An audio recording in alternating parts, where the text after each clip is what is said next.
ছোট এই চারা কোনতে নিয়ে আসছিস তুই?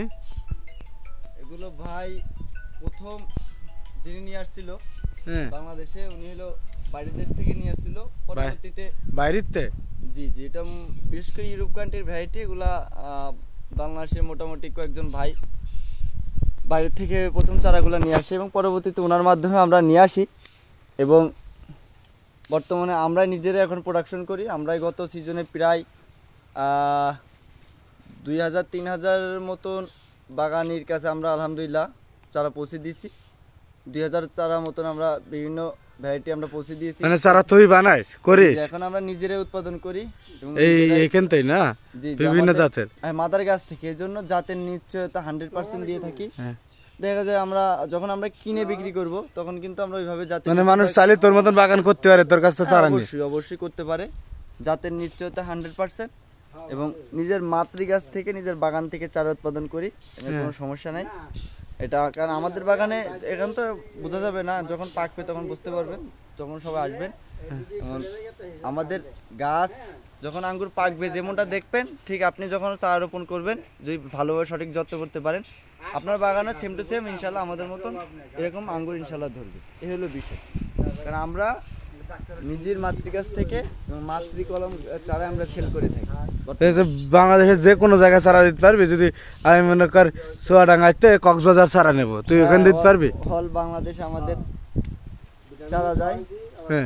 বাংলাদেশের আলহামদুলিল্লাহ আমার এই পর্যন্ত 64 জেলায় থানা সব জায়গায় এই পর্যন্ত চারা আমরা দিয়েছি। আপনার প্রান্তিক গ্রাম থেকে শুরু করে ইউনিয়ন, জেলা, উপজেলা সব জায়গায়, একবার জেলা থেকে প্রান্তিক গ্রাম সব জায়গায় ইনশাল্লাহ আমরা চারা পৌঁছে দিতে পারবো কুরিয়ার সার্ভিসের মাধ্যমে, কোনো সমস্যা নেই। এখন তার ইউরোপ কান্ট্রি না, ওখানে তো অনেক দামে নিয়ে আসে, এখানে তো কম দামে পাওয়া যাবে নাকি? যে কম দামে পাওয়া যাবে। যখন আমি একটা জাত নিয়ে আসবো প্রথম, সেটার অবশ্যই দাম পড়বে। যখন আমি নিজে প্রোডাকশন করব তখন কিন্তু দামটা অবশ্যই কমে আসবে এবং আমিও কমে দিতে পারবো। এই হলো বিষয়। তাহলে এইটা কি জাত? এটা হলো রাশিয়া ইউক্রেনের একটা ভ্যারাইটি, হলো বাইকনুর, এটা কমার্শিয়াল ভ্যারাইটি। এটা গত 21 সাল থেকে আমাদের বাংলাদেশে আলহামদুলিল্লাহ ফলন দিচ্ছে। এটা লম্বা লম্বা হবে না পুরো?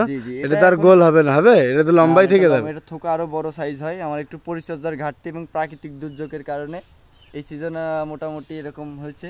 তবে এটা আরো লম্বা হবে, আরো বড় হবে, আরো বেশি ইনশাল্লাহ ফলন দিবে সামনের বছর। গাছ যত আপনার বাড়বে, গাছের বয়স যত বৃদ্ধি পাবে, ইনশাল্লাহ তত ফলন আরো বেশি হবে। তোর কাছে কতটি জাত হবে আছে? কতগুলা জাত? আসলে আমি কমার্শিয়াল ভাবে ওইভাবে শুরু করিনি, কারণ আমি প্রথমত আঙ্গুর নিয়ে কাজ করি এবং একটু ট্রাই করার চেষ্টা করেছি বিভিন্ন জাত দিয়ে, যে কোনটা ভালো হয়, কোনটা দিয়ে কমার্শিয়াল ভাবে করা যায়। সেক্ষেত্রে গত সিজন বা তারও 2-3 বছর ধরে 100-র উপর আলহামদুলিল্লাহ ভ্যারাইটি সংগ্রহ করেছি। তার মধ্যে এই সিজনে আমার বাগানে প্রায় 50 প্লাস ভ্যারাইটির ইনশাল্লাহ আপডেট দিতে পারবো এই সিজনে। মোটামুটি 40-50টা ভ্যারাইটির নতুন পুরাতন মিলে আপডেট দিতে পারবো। তার মধ্যে কোনটা কমার্শিয়ালভাবে করা যায়, কোনটা শৌখিনভাবে করা যায়, বা কোনটা কীরকম রেজাল্ট দিচ্ছে সব কিছু ইনশাল্লাহ জানাবো। তো সেই পর্যন্ত অবশ্যই ওয়েট করবেন। আচ্ছা, ঠিক আছে, আল্লাহ হাফেজ।